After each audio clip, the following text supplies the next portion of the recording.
Je suis Anne Girsch, je suis directeur de recherche à l'INSERM et je dirige une unité qui se focalise sur la physiopathologie de la schizophrénie.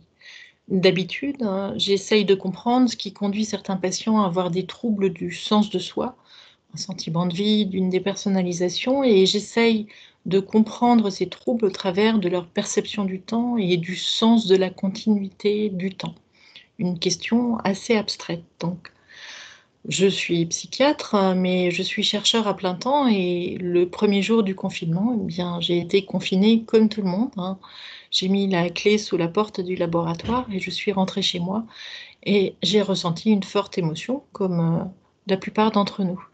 Le même jour, une collègue, Zoé Park, m'a envoyé un questionnaire pour explorer les troubles psychologiques du confinement.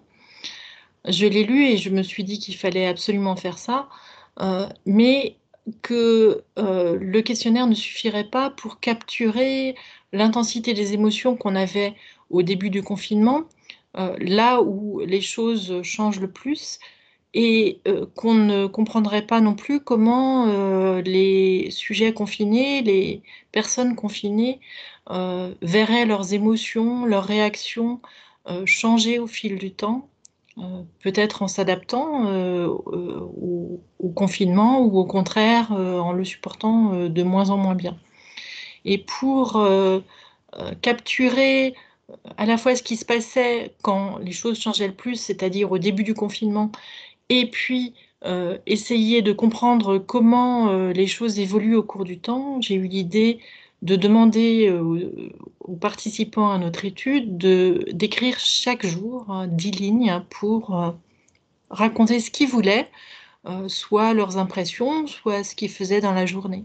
Ce n'est pas ma thématique d'habitude, mais on a des spécialistes de la mémoire autobiographique dans le laboratoire qui rendaient ce protocole possible. On l'a donc élaboré extrêmement vite. Le comité d'éthique de l'Université de Strasbourg a réagi extrêmement rapidement et alors que le confinement avait commencé officiellement le mardi 17 mars, on a eu l'accord le 19 mars au soir.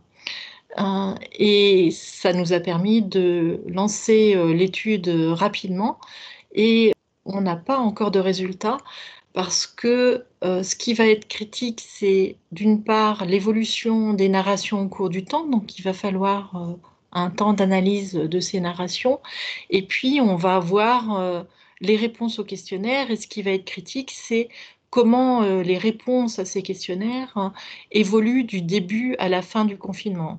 On a des réponses pour la période avant le confinement, on va reposer des questions maintenant, et on va les reposer à la fin de la période de confinement et un mois après.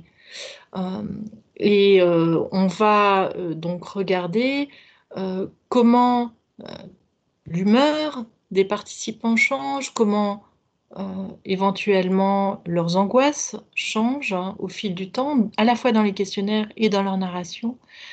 Et il y a aussi un questionnaire sur des symptômes qui sont très peu explorés dans la littérature ou même pas du tout explorés dans la littérature sur le confinement, qui sont par exemple des hallucinations.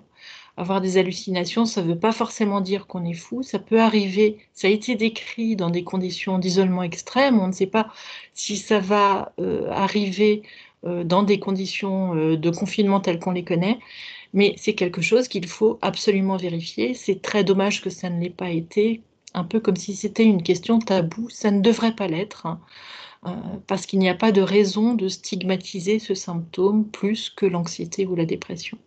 Et donc j'attends beaucoup de cette étude pour qu'elle puisse répondre à ce type de questions.